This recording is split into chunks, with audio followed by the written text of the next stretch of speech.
স্বাগত গ্লোবাল টাইমে। বিশ্বের নানা প্রান্তের খবর নিয়ে আপনাদের সঙ্গে আছি আমি নাফিসা হক। দেখছিলেন সংবাদ শিরোনামগুলো, যাচ্ছি পুরো খবরে। গাজায় ইসরায়েলের জাতিগত নিধনের অভিযানে জড়িত রয়েছে যুক্তরাষ্ট্র। মধ্যপ্রাচ্য অঞ্চলের সত্য অনুসন্ধান মিশন শেষে প্রকাশিত প্রতিবেদনে ঠিক এমনটাই দাবি করেছেন মার্কিন দুই সিনেটর। এদিকে মার্কিন পররাষ্ট্রমন্ত্রীর ইসরায়েল সফরের মধ্যেই গাজা জুড়ে নারকীয় তাণ্ডবে প্রাণ গেছে আরও ৫৩ জন ফিলিস্তিনির। এর মধ্যেই ইসরায়েলি এই হামলার প্রতিবাদে বিক্ষোভে উত্তাল স্পেন। প্রাণ বাঁচাতে এক অঞ্চল থেকে আরেক অঞ্চলে পায়ে হেঁটে ছুটে চলেছে ফিলিস্তিনিরা। অজানা গন্তব্যের এই অনিশ্চিত যাত্রার শেষ কবে হবে তা জানে না কেউই। এর মধ্যেও উপত্যকা জুড়ে থামেনি ইসরায়েলি নারকীয় তাণ্ডব। উল্টো গাজা সিটি দখলের নামে আগ্রাসনের মাত্রা বাড়িয়েছে আইডিএফ। এ হামলার লক্ষ্যই সুবিশাল ভবনগুলো ধ্বংস করা। গণমাধ্যমের তথ্য বলছে গাজা সিটিতে 16টি ভবন গুঁড়িয়ে দিয়েছে, যার মধ্যে 3টি আবাসিক টাওয়ারও রয়েছে। এতে প্রাণ বাঁচাতে দক্ষিণাঞ্চলের দিকে পালাচ্ছেন ফিলিস্তিনিরা। স্বাস্থ্য মন্ত্রণালয়ের তথ্য অনুযায়ী ইসরায়েলের যুদ্ধ শুরু হওয়ার পর থেকে ক্ষুধার্তের মৃতের সংখ্যা 422 জনে দাঁড়িয়েছে। এই অবস্থার স্থায়ী সমাধান চান ফিলিস্তিনিরা। গাজাবাসীর উপর ভয়াবহ এই আগ্রাসনের মধ্যে ইসরায়েল সফরে গেছেন মার্কিন পররাষ্ট্রমন্ত্রী মার্কো রুবিও। তার এই সফরকে যুদ্ধবিরতির আলোচনার অংশ বলা হলেও গাজায় হামলার মাত্রা বাড়িয়েছে আইডিএফ। মানবিক এ পরিস্থিতিতে চাঞ্চল্যকর এক প্রতিবেদন প্রকাশ করল মার্কিন দুই সিনেটর ক্রিস ভ্যান হোলেন ও সেফ মার্কল। মধ্যপ্রাচ্যে সত্য অনুসন্ধান মিশন শেষে প্রকাশিত প্রতিবেদনে তারা দাবি করেন, ফিলিস্তিনিদের জাতিগতভাবে নির্মূল করা এবং ধ্বংস করে দেওয়ার ধারাবাহিক পরিকল্পনা নিয়ে কাজ করছে ইসরায়েল। এরই অংশ হিসেবে স্থানীয়দের নিজ অঞ্চল থেকে সরে যেতে বাধ্য করছে তারা। আর নেতানিয়াহু বাহিনীর এই পরিকল্পনায় যুক্তরাষ্ট্রের ইন্ধন রয়েছে বলেও দাবি করা হয় প্রতিবেদনে। এদিকে ইসরায়েলি হামলার প্রতিবাদে বিক্ষোভে উত্তাল স্পেন। রোববার মাদ্রিদের রাস্তায় নেমে আসেন ফিলিস্তিনি পন্থীরা। এ সময় পুলিশের সাথে আন্দোলনকারীদের ব্যাপক সংঘর্ষের খবর পাওয়া গেছে। আফরিন মৌ, নিউজ 24। ট্রাম্প প্রশাসনের ভ্রমণ নিষেধাজ্ঞার জেরে পড়াশোনার সুযোগ পেয়েও থমকে গেছে হাজারো শিক্ষার্থীর যুক্তরাষ্ট্রে উচ্চশিক্ষার স্বপ্ন। 19টি দেশের নাগরিকদের ওপর মার্কিন নিষেধাজ্ঞা জারি থাকায় অনিশ্চিত এক ভবিষ্যতের মুখে পড়েছেন সেসব দেশের মেধাবী শিক্ষার্থীরা। রবিবার মার্কিন সংবাদ মাধ্যম এবিসি নিউজের এক প্রতিবেদনে উঠে এসেছে এমন সব তথ্য। উচ্চশিক্ষা গ্রহণের জন্য বিশ্বের বিভিন্ন দেশের মেধাবী শিক্ষার্থীদের স্বপ্নের গন্তব্য যুক্তরাষ্ট্র। অনেক কষ্ট, সাধনা ও কাঠখড় পুড়িয়েই যুক্তরাষ্ট্রে পড়ার সুযোগ পান তারা।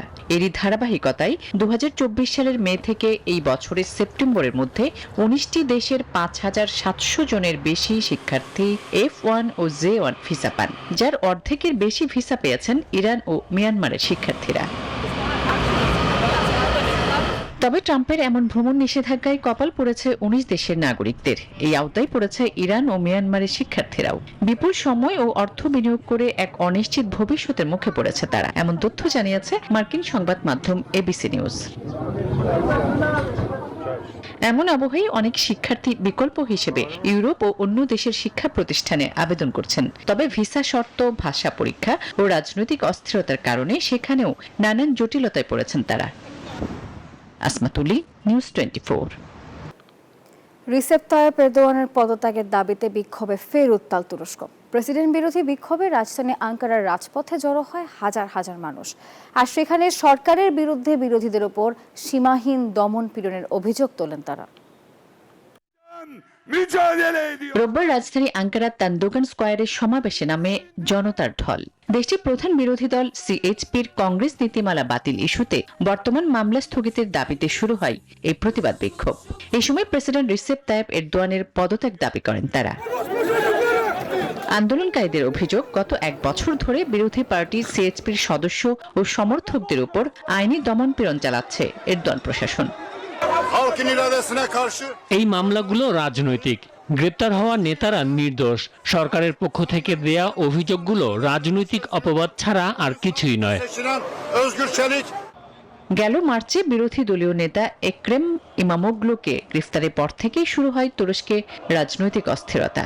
তবে আঙ্কারার এই সমাবেশকে কেন্দ্র করে ইমামোগ্লু এক বার্তা দিয়েছেন, জানান সরকার পরবর্তী নির্বাচনের ফলাফল পূর্ব নির্ধারণের চেষ্টা করছে।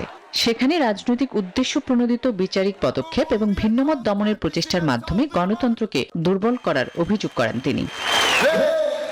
তবে এসব অভিযোগ অস্বীকার করেছে এরদোয়ান সরকার, জানিয়েছে তুরস্কের বিচার ব্যবস্থা স্বাধীন এবং সব কার্যক্রম আইন অনুযায়ী সম্পন্ন হচ্ছে। আসমাতুলি, নিউজ 24। ফিলিস্তিন ও মধ্যপ্রাচ্যে চালানো সকল অপরাধের জন্য ইসরায়েলকে শাস্তি দিতে বিশ্ববাসীর প্রতি আহ্বান জানিয়েছেন কাতারের প্রধানমন্ত্রী শেখ মোহাম্মদ বিন আব্দুল রহমান আল থানি। কাতারের প্রতি বৃহত্তর সমর্থনের অংশ হিসেবে রবিবার দোহায় শুরু হয়েছে আরব মুসলিম বিশ্বের নেতাদের শীর্ষ সম্মেলন। এই সম্মেলনে বক্তব্য দিতে গিয়ে এই আহ্বান জানান তিনি। গত সপ্তাহে দোহায় ফিলিস্তিনি স্বাধীনতাকামী সশস্ত্র গোষ্ঠী হামাসের নেতাদেরকে লক্ষ্য করে হামলা চালায় ইসরায়েল, আর এতে নিহত হন অন্তত 5 জন।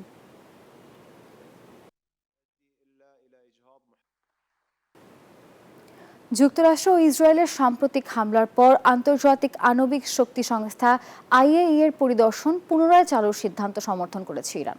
তবে আইএইএ এর এই 69তম সাধারণ সম্মেলনে পারমাণবিক স্থাপনায় হামলা নিষিদ্ধে প্রস্তাব আনতে যাচ্ছে খামেনির দেশ। শর্ত দিয়েছে, পরমাণু স্থাপনায় হামলা নিষিদ্ধ না করলে পরিদর্শনের অনুমতি দেবে না তেহরান।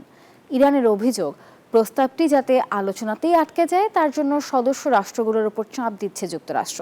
এমনকি সংস্থাটিকে সহায়তা বন্ধের হুমকিও দিয়েছে ওয়াশিংটন।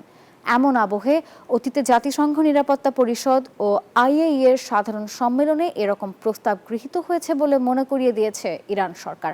সোমবার থেকে ভিয়েনায় শুরু হওয়া 69তম সাধারণ সম্মেলন চলবে শুক্রবার পর্যন্ত।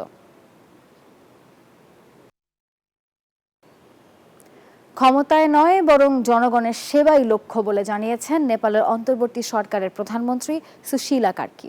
এর মধ্যেই নতুন করে আরও 3 মন্ত্রীর নাম ঘোষণা করলেন তিনি। এদিকে দেশটিতে প্রথম নারী অ্যাটর্নি জেনারেল হিসেবে নিযুক্ত হয়েছেন সবিতা ভান্ডারি বড়াল। আর অন্যদিকে আন্দোলন চলাকালে আগুন দেয়া ভবনগুলোতে পাওয়া যাচ্ছে মরদেহ, আর এতে মৃতের সংখ্যা বেড়ে দাঁড়িয়েছে 72 জনে। সরকার পতনের প্রায় 1 সপ্তাহ পর স্বাভাবিক জীবনে ফিরতে শুরু করেছে নেপালবাসী। যথারীতি খুলে দেওয়া হয়েছে অফিস, আদালত সহ শিক্ষা প্রতিষ্ঠান। আমি গতকাল রাজবিরাজ থেকে কাঠমান্ডুতে এসেছি এবং রাস্তাটি ভালো অবস্থায় ছিল। রাস্তায় কোনো বাধা ছিল না এবং আমরা সময় মতো আমাদের গন্তব্যে পৌঁছেছি, এমনকি স্বাভাবিকের চেয়ে 2 ঘন্টা আগে। এর মধ্যে জেনজিদের বিক্ষোভে আগুন দেয়া ভবনগুলোতে এখনো পাওয়া যাচ্ছে মরদেহ। গণমাধ্যমের তথ্য অনুযায়ী এখন পর্যন্ত 72 জন নিহতের খবর পাওয়া গেছে। তা আরও বাড়ার আশঙ্কা কর্তৃপক্ষের। এদিকে ক্ষমতা নয়, জনগণের সেবা করতে চান বলে জানান নেপালের অন্তর্বর্তী সরকারের নতুন প্রধানমন্ত্রী সুশীলা কার্কি। আমি দায়িত্ব নিতে বাধ্য হই। আমরা এখানে ক্ষমতার স্বাদ নিতে আসিনি, আমার বয়সও তা সমর্থন করে না। আমরা এখানে দেশের সেবা করতে এসেছি। অন্যদিকে দেশটির আরো নতুন 3 মন্ত্রীর নাম ঘোষণা করা হয়েছে। এর মধ্যে সাবেক অর্থ সচিব রামেশ্বর খালানকে অর্থমন্ত্রী হিসেবে, কুলমান ঘিসিংকে পরিবহন মন্ত্রণালয়ে এবং আইনজীবী ও দুর্নীতি বিরোধী কর্মী ওম প্রকাশ আরিয়ালকে আইন ও স্বরাষ্ট্র মন্ত্রণালয়ের দায়িত্ব দেওয়া হয়েছে। এছাড়া নতুন অ্যাটর্নি জেনারেল হিসেবে নিয়োগ পেয়েছেন সিনিয়র অ্যাডভোকেট সবিতা ভান্ডারি বড়াল। নেপালে প্রথমবারের মতো কোনো নারী এই পদে আসীন হলেন। আফরিন মৌ, নিউজ 24। গ্লোবাল টাইমের সময় হলো একটি বিরতির, ফিরছি আরও খবর নিয়ে, সঙ্গেই থাকুন। আবারও স্বাগত, দেখছেন নিউজ 24 গ্লোবাল টাইম। ৭৭তম এমি অ্যাওয়ার্ডে ইতিহাস গড়লেন নেটফ্লিক্সের মিনি সিরিজ অ্যাডোলেসেন্সের অভিনেতা ওয়েন কুপার। ব্রেকআউট ভূমিকায় অভিনয় করে মাত্র 15 বছর বয়সে সর্বকনিষ্ঠ পুরুষ হিসেবে বিজয়ী হয়েছেন তিনি। আর এছাড়া 6টি ট্রফি জিতে সেরা সীমিত সিরিজের সম্মানও অর্জন করেছে এই অ্যাডোলেসেন্স। এবারের আসরে সেরা কমেডি সিরিজ দ্য স্টুডিও, সেরা ড্রামা সিরিজ হিসেবে নির্বাচিত হয়েছে দ্য পিট। আর এছাড়া সেরা কমেডি সিরিজের প্রধান অভিনেতা হিসেবে পুরস্কার পেয়েছেন সেথ রোজেন, আর সেরা ড্রামা সিরিজের প্রধান অভিনেতা নোয়া ওয়াইল্ড। অন্যদিকে সেরা সীমিত সিরিজের প্রধান অভিনেতা নির্বাচিত হয়েছেন স্টিফেন গ্রাহাম।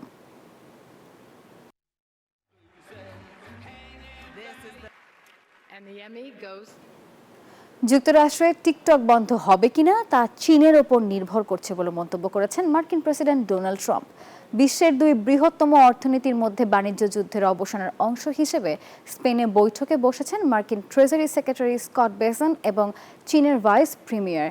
সোমবার দ্বিতীয় দিনের বাণিজ্য আলোচনার আগেই এমন মন্তব্য করলেন ট্রাম্প। আর ট্রাম্প প্রশাসন আগামী 17 সেপ্টেম্বরের ডেডলাইন চতুর্থবারের মতো বাড়ানোর কথা বিবেচনা করছে। ওই সময়ের মধ্যে চীনা কোম্পানি বাইট ডান্সকে টিকটকের মার্কিন শাখা বিক্রি করতে হবে, নইলে অ্যাপটি বন্ধ করে দেয়া হবে।